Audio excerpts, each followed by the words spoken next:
তো দেখেন, আসলে আমি যেখানে সৌদি আরবে থাকি এইখানে বসে গতকালকে রাতে কফিলের হয়তো আত্মীয় স্বজন বউ আসছিল, আসার পরে এখানে বসে কিন্তু নাচ করছে, মানে ড্যান্স করছে। এই হচ্ছে বক্স, এটা বাজিয়ে এরপরে ড্যান্স করছে। এর শব্দ আমি পাইছি, কিন্তু এখানে তো আসতেও পারিনি এবং দেখতেও পারিনি, কারণ এই দুটো কিন্তু এখানে থাকে। তো এখানে বসে মানে দুটোকে সরাইয়া এরপরে ড্যান্স করছে। যাই হোক, এখন আমি দেখবো মূলত ফ্রিজে আমার জন্য কি কি রাইখে গেছে, আমার জন্য বা মানে তারা রাইখে যায় খাওয়ার পরে কিছু আছে কিনা, আমি এখন বলতে দেখিনি। তো অবশেষে আসলে পাইলাম কেক। এই হচ্ছে কেক রাইখে গেছে। এরপরে বাটির ভিতরে কি, এটা কি জানো, এইটা হচ্ছে কি যেন বলে, মনে নাই এই মুহূর্তে। সাম্মাম সাম্মাম।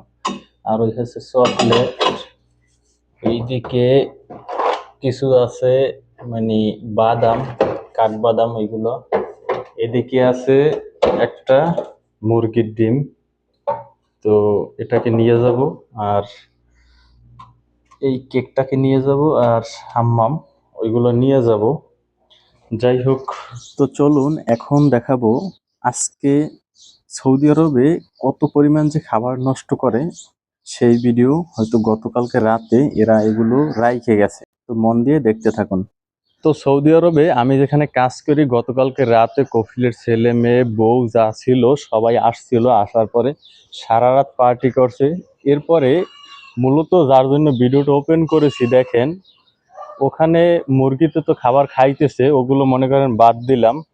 প্রায় 1 কেজি চালের খাবার দিছি ওইখানে, মানে ভাত। আর এই হয়তো বা দেখতেই পারতেছেন কি পরিমাণ খাবার এখানে আছে। আমি একটু জায়গায় দেখাই, ওয়েট আসলে বুঝতে পারতেছেন।